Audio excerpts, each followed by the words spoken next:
ආරම්භ වන්නේ හද්ද පිටිසර දුප්පත් ගම්මානක වුණ ආස පොළොව නුහුලන කතාවක්. ගේ ඇතුළෙත් වෙසිකිළියේ ලිඳ ළඟ ලියද්දෙත් රන්මැණිකා නැති හන්දා ඇවිල්ලා හිටපු ඔක්කොම නෑයන්ට ආපස්සට යන්න කලින් රන්මැණිකා කොහේවත් නැති බව දැනගන්න ලැබුණා. මේ වෙලාවේ හිටියටියෙම ඒක අහලා එතන හිටපු දෙතුන් දෙනෙක් සිහි නැතුව ඇදගෙන වැටෙන්න ගත්තා. ගෑනු මිනිස්සු ළමා ලපටියන් ගෙදර නැවතිලා හිටපු අතර වැඩිහිටි උදවිය හුළු අතුපත්තු කරගෙන හතර අතේ සොයා බලන්න පටන් ගත්තා. මේ කට්ටියව මෙහෙවන්න ගත්තේ ගමේ දැනුමුතුකම් ඇති කිරියතනවුන් නැහිය. කිරියතන හිටියේ ගමේ මුතලාලිලා දෙන්නෙක් එක්කයි. මෙතන හිටපු හැමෝම හිස් අත ගහගෙන මහත් කම්පාවෙන් විලම්බීත වෙලා හිටියේ. කොහොම නමුත් මංගල්‍ය දවසේ මේ විදියට මේ ගමේ කිසිම මනමාලියක් වහුම් වෙලා හිටියේ නැති තරම්ය. ඒතරම්ම ඒ භයංකාර විදියට හැමෝගෙම කතාබස් වලට ඕපාදූප කතාවල් වලට උන සිද්ධියක් වුණා. රන්මැණිකා මේ කතාදෙට ආවත් වෙන කෙනෙක් එක්ක සම්බන්ධකම් පැවැත්වූ බවත් සල්පිල මඩුවේ අන්තිම වෙලාවේදී කිසිම කෙනෙක් රන්මැණිකව දැකලා නැති බව හැමෝටම සල්පිල කවි කතා වලින් තේරුම් ගන්න පුළුවන් වුණා. මොනවා වුණත් මේ සිද්ධියෙන් පස්සේ ඒ උපාදූප කතා මතවාද කියපු ගෑණිව ඒ වෙලාවෙම මගුල් ගෙදරින් නීලමණි කාන්තාව පන්නා දාන්න හැමෝම උත්සුක වුණා. හතර දික් භාගයේම කිරියතනවුන් නැහැ තාමත් කල්පනා කරගෙන ඉන්න බවක් හැමෝටම පේන්න තිබුණා. කෝ මේ කොළුව දෙන්න යන්ද අපි තුන් දෙනත් කොහෙද මොතේ යන්නේ බලමුකෝ. තාක්කෙටම කියන්න බෑ බං. මං කියන්නම්. කියහන් කුඹල එනවද නැද්ද කියලා. මගදී කියන්නම්. යමන්කෝ. මේ වෙලාවේ ඒ නිවසට පැමිණලා හිටපු කිරියතනවුන් නැහැ හොඳටම බීලා විරිමතින් හිටපු මොදලාලි දෙන්නගෙන් එහෙම අහන්න ගත්තා. මෙහෙම ඉඳලා බෑනේ බොල. කරදරයක් වුණාම මේක බලන්න ඕනනේ. ඉක්මන් කරපල්ලකෝ. මේ මොහොත වෙනකොට මුළු රාත්‍රියම හඳ ආලෝකයෙන් ඒකාලෝකමත් වෙලයි තිබුණේ.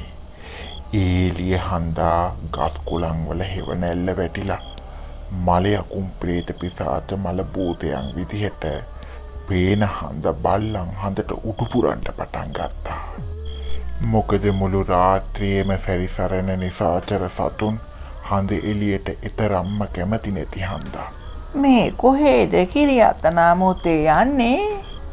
මේ වෙනකොට මහත් දෙගිඩියාවෙන් නොයුසුම් කමින් හිටියේ ගජම් මුදලාලි කිරියතනා මුත්තගෙන් අහන්න ගත්තා. මේ දන්නවද උඹලා? මේ සරහාමි උන්නැහේගේ සොහොන ළඟට යන්නේ. මොනවා කිව්වා? සොහොන ළඟට? අනේ ආපෝචේ සොහොන් පොළ ළඟට මේ රාත්‍රියේ මොකාට යනවද? අපි යන්නේ රන්මැණිකා හොයන්න නෙමුත්තේ. මේ සොහොන් පොළේ රන්මැණිකා ඉන්නවේ. උඹට ඒ පැහිච්ච කන් වලින් වැඩක් නෑනේ. වරෙන් කොයන්ට?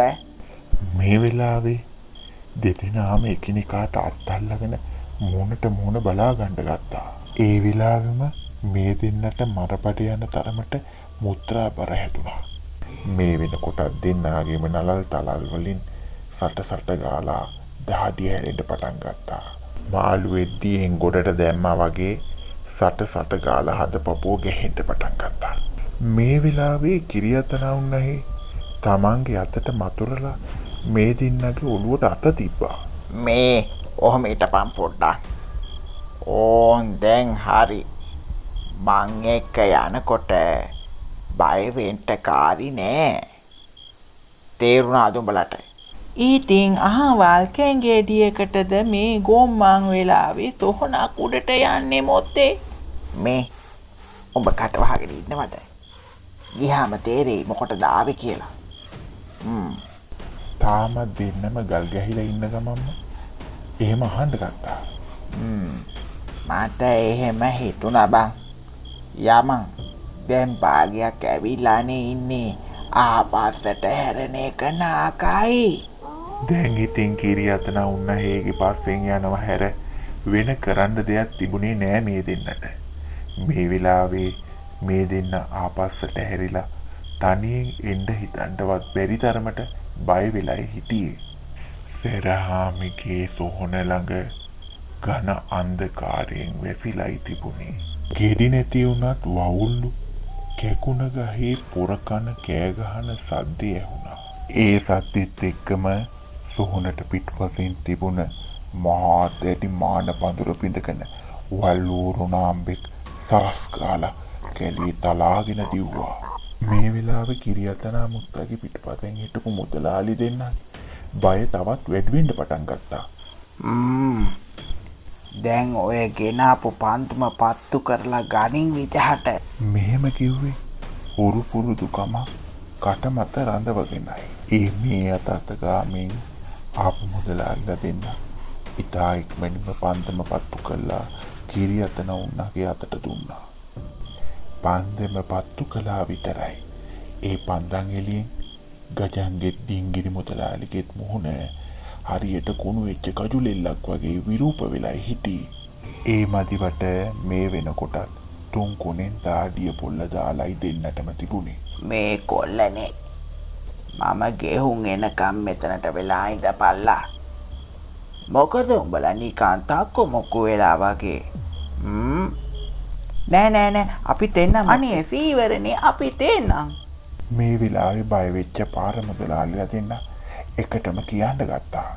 හරියටම මිනිස්සෙගේ ජීවිත කාලේ එකපාරක් පමණක් දකින්න ලැබෙන අති බිහිසුණු දැකීමක් වුණා මේක.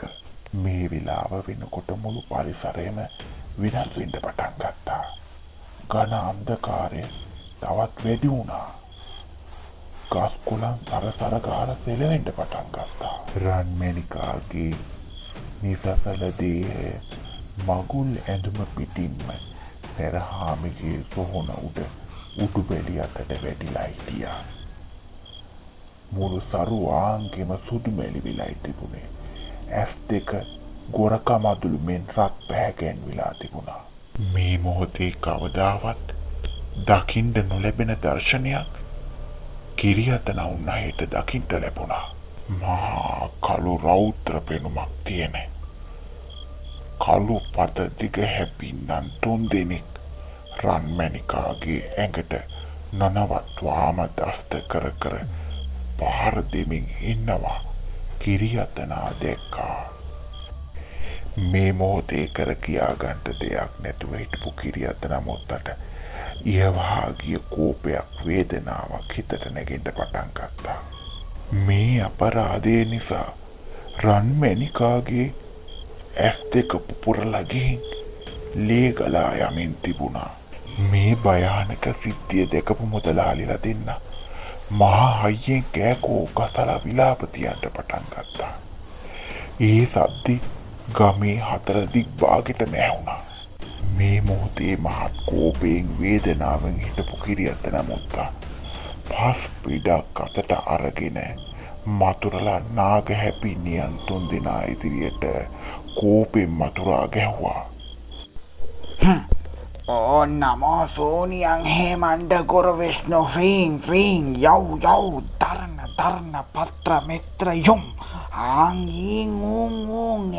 එං විෂ්ණු නාරායනේ කිඩ ඕම් මාලක්ක බහු විනදේ දේහෙදු නයික වීසි ගිනි බහු කාලං ෆ්‍රීන් කල්ලු පිල්ලු නාග පිල්ලු පුරකදිරස්සලුම් ගිනි මුල වාඩා නාග පිල්ලු පොඩා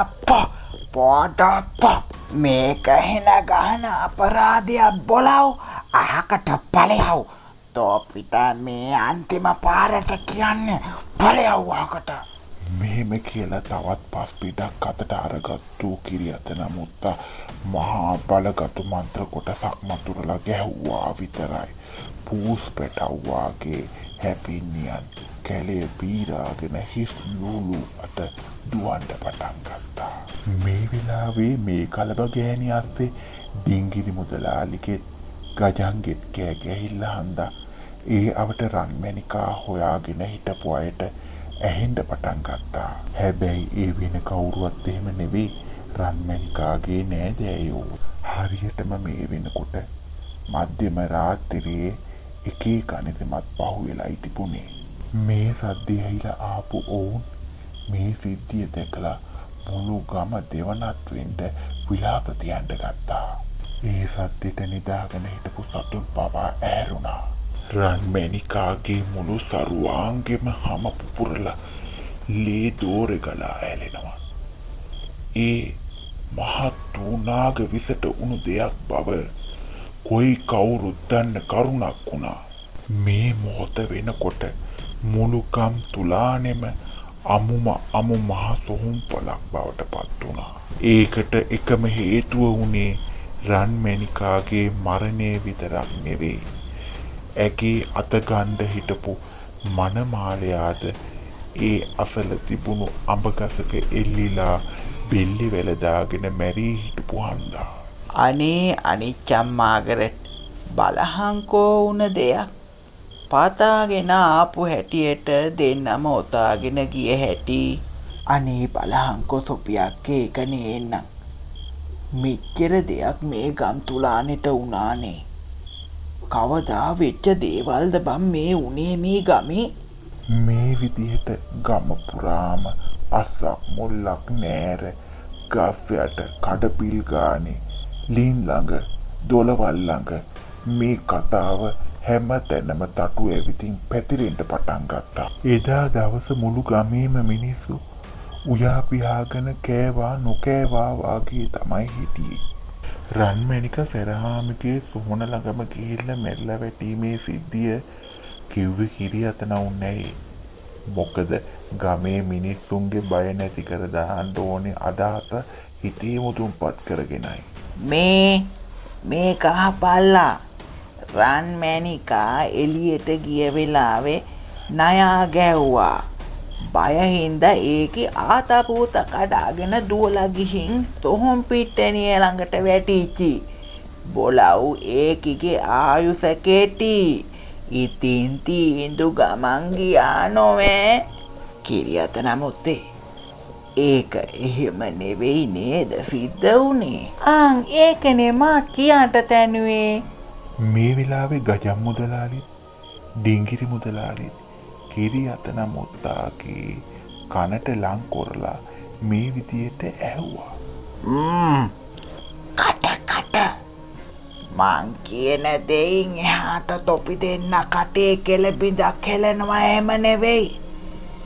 නැත්තම් තොපි දෙන්නටත් වෙන්නේ මේ කෙල්ල ගිය ගමන යන්න තමයි. තේරුණාද ඔබට? ඕ මන් නොකිව්වයි කියන්නේ. තේරුණාද? ආයේ ඒකේ දෙකක් නෑ පොතෝ. මේ විලාවේ බය වෙච්ච ඩිංගිරිත් ගජම් මුදලාලිත් කිරියත රවුන්නෑට හිස පහත් කරලා එක එලාම පිළිගන්න ගත්තා. එහෙමයි මුත්තේ. අනේ එහෙමයි කිරියත නමුත්තේ. මට නම් තාමත් බයේ බෑ. මේ වෙලාවේ උන්දගේ අවවාදෙට දෙන්නම අවනත වුණා. මේ වෙනකොට කිසිවෙකුත් හරිහැටි දන්නේ නැති වුණත් ගම් තුලානය ඇතුලේ යුද්ධයක් කරපු ගානයි තිබුණේ. මොනවා වුණත් අවසානෙට මේන් අපට තේරුම් ගන්න හැකි වූයේ අස්තලෝක ධර්මතාවයට අනුව පෙර දින මගුල් කෑ ගෙවල් දෙක දැන් මල ගෙවල් දෙකක් බවට පත් වී හමාර ඇති බවයි. එකම ගෙදරක මිනී දෙක තබා තිබෙන අයුරු දකිනකොට කාටත් මහත් සංවේගයක් උපදින බව නියතයි.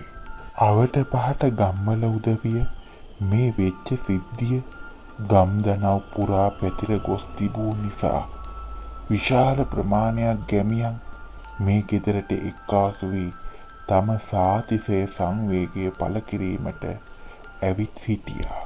මේ විදිහට කිසිම මනුස්ස සත්වයෙකුට මේ වගේ රුදුරු විනාශයක් උරුම නොවේදැයි අපි සියලු දෙනා ප්‍රාර්ථනා කරමු.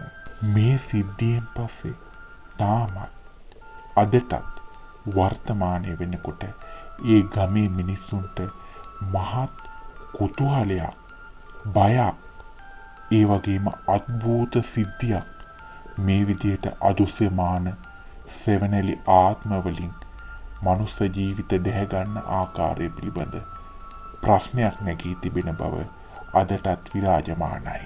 මෙය සත්‍ය කතාවක් ඇසුරෙන් ගොඩ නැගුණු ලද්දකි.